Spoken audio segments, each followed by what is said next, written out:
The final fate of 30-year-old Eleanor Higby has sparked controversy and debate worldwide. The circumstances surrounding the expectant mother's disappearance remain mysterious and a constant topic of discussion amongst many intrepid investigators. Various arguments have taken place and many theories have been posited, frequently accusing Eleanor's husband, Thomas Higby, of having some sinister involvement in his wife's disappearance. Others believe the popular online film critic to be completely innocent of wrongdoing, claiming he was an upstanding member of the community who unconditionally loved his wife and their unborn children. So what really happened to Eleanor Higby? Do any of these tinfoil hat theories have any merit? As more evidence is brought to light, investigators grow more and more uncertain. We've compiled the most compelling pieces of evidence and will present to our viewers a completely unbiased account of the Higby conspiracy. To start at the beginning, Tommy Higby was adopted by Ken and Tamara Higby on June 24, 1989. He rose to public prominence in the early 2010s due to his frequently aggressive opinions on motion pictures posted online. While in the hospital recovering from the attack, Thomas met and befriended a registered nurse, Ellie Foster. The two fell madly in love and were soon married. It was a storybook romance, or so it seemed. Eleanor Higby's Facebook profile went conspicuously silent shortly after the couple's pregnancy announcement, and Thomas's film review website was updated to mention an indefinite hiatus for personal and familial reasons. It is believed that during the height of the Higby's social media blackout period, Eleanor's disappearance took place. We have video of Thomas's first public appearance after the events of May 18, 2019. The following interview with Rochester News correspondent Mike Snow took place on July 8th of that year. Today's interview is brought to you by Priority Cola, the crisp, refreshing taste you put above all else. Priority Cola, make yours a priority. Joining us via satellite is acclaimed film critic Thomas Higby. Thank you for joining us, Tom. Glad to be here. So, Tom, everyone knows who you are, of course, but in your own words, can you tell us what really happened on May the 18th, 2019? Wow, we're going right there, huh? Well, I'm not surprised given your history for journalistic integrity, Mike.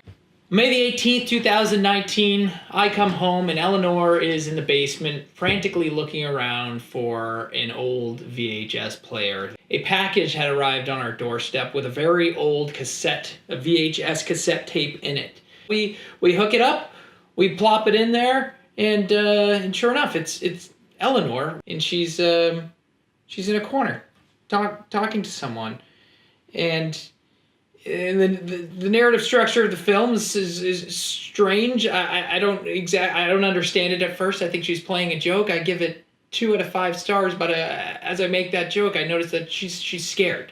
She had no recollection of making this home video. This isn't a joke.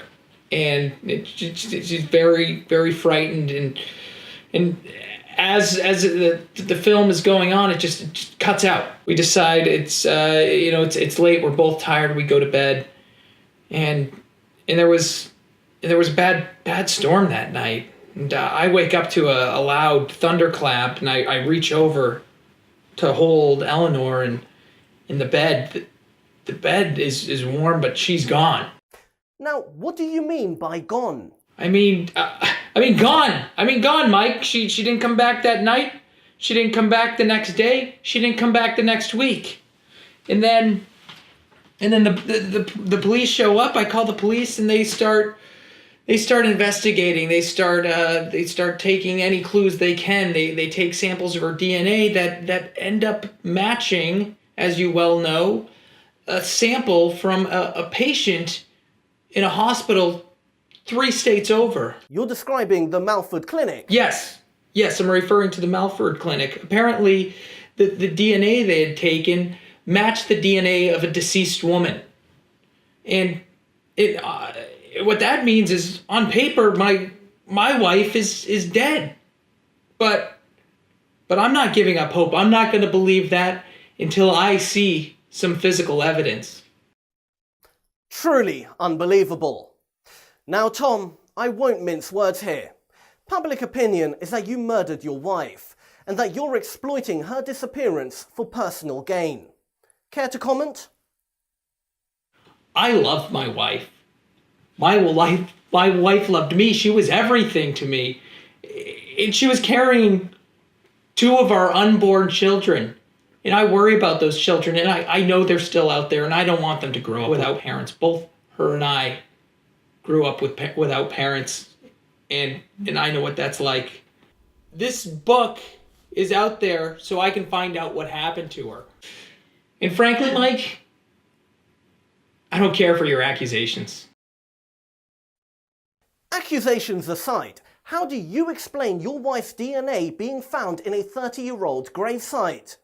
What about the videotape and the DNA anomalies? How do you explain the fact that when matched against your own submitted sample, the results show both you and your wife share enough genetic similarities to be considered not only each other's siblings, but also each other's parents? Do you want to know a secret? I think you know more than you let on. What are you hiding? Tom? Ladies and gentlemen, it appears we've lost contact with our guest. Probably a technical issue. Cut the feed, Jimmy. Did Thomas leave the interview because he felt the interviewer was attacking him? Or was he considering some new information that was leading toward the discovery of his guilt? Is Thomas the victim of a vast conspiracy? Or did his odd reaction confirm the many theories that Thomas Higbee purposefully contaminated a grave to throw off forensic investigators? Did the strange inconsistencies with the DNA evidence convict or exonerate him?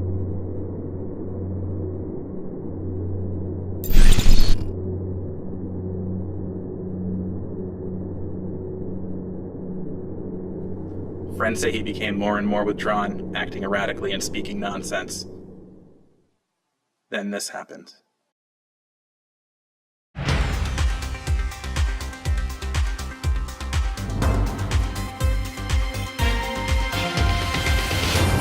Good evening, everyone. Mike Snow here with a breaking news story.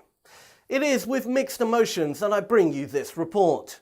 Film critic and controversial figure Thomas "Tommy" Higbee has been found dead, seemingly eyewitnesses have reported by his own hand.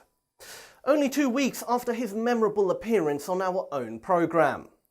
We may never know the truth behind the Higbee conspiracy. Roll the clip, Jimmy. Thomas Higbee's body was cremated, and in accordance to his last will and testament, his ashes spread across the soil of Malford Clinic burial plot number 42. Detectives marked the Higbee disappearance as solved, claiming Thomas's own marketable brand of rage overcame him. He murdered his wife and then killed himself out of guilt or shame when faced with the public backlash. The case was closed. Do you want to know a secret? Had investigators done their due diligence and looked at Thomas's cell phone records, they would have seen dozens of calls to the same phone number within a short period of time leading up to his death. A quick social media search revealed that the phone number belonged to a nurse practitioner, one whose identity we agreed to keep secret in exchange for her cooperation with this investigation, but whose employment history included the Malford Clinic Insane Asylum at precisely the same time burial plot number 42 was first being occupied by an unclaimed Jane Doe.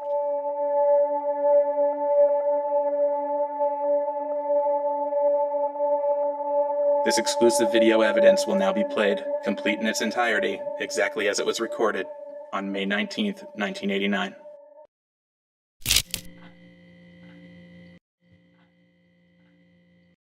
Tell me, how did this start? The videotape you were telling me about, how did it start?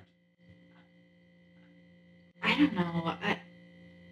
I saw myself on the screen, but then it froze. And then what happened?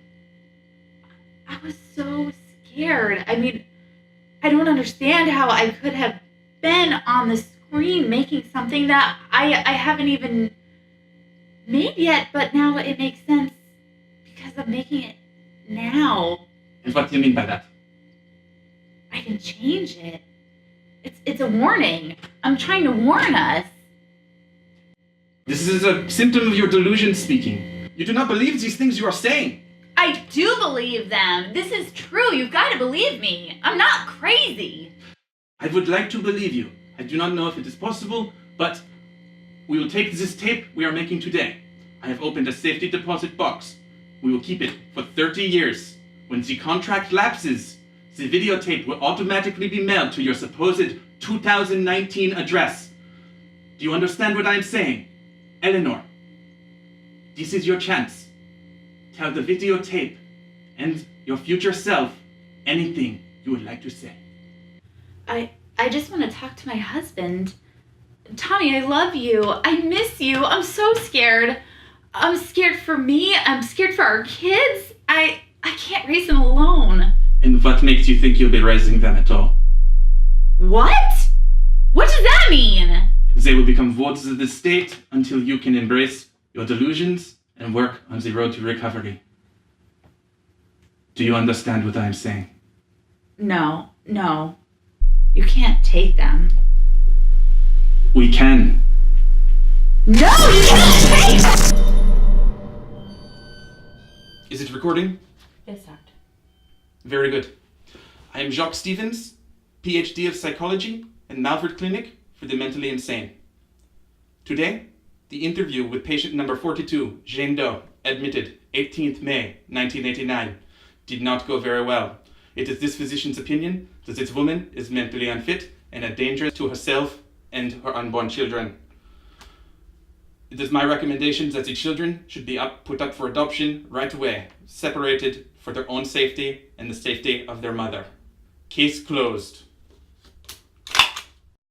Our contact not only supplied the shocking video, but explained patient number 42 soon gave birth to a boy and girl. The pregnancy was too taxing on the mother, and she did not survive. Both children were whisked away by separate agencies and entered into the foster care system. The girl child was sent to Rochester Orphanage, and no more is known from that point. The orphanage burned down that same year and lost many child records to the blaze. The boy was easier to find. Adoption records showed the infant child was released to his new parents on June 24th, 1989, Ken and Tamara Higbee. Thomas Higbee, film critic, orphan, and widower, hung himself less than 24 hours after receiving this information. And this is where the Higbee mystery ends. Evidence indicates that Eleanor Higbee somehow inadvertently arrived in the past and gave birth evidently to her own husband. Some even theorize she gave birth to herself as well, fulfilling all the needed criteria for a self-solving predestination paradox. Others maintain this is all a smoke and mirrors tactic to distract from Thomas's involvement in his wife's disappearance. We've done our best to report the facts in this case, but the biggest finding of all, this tragedy happened while no one was watching. But the evidence was right there for us all to find, if we just looked a little closer.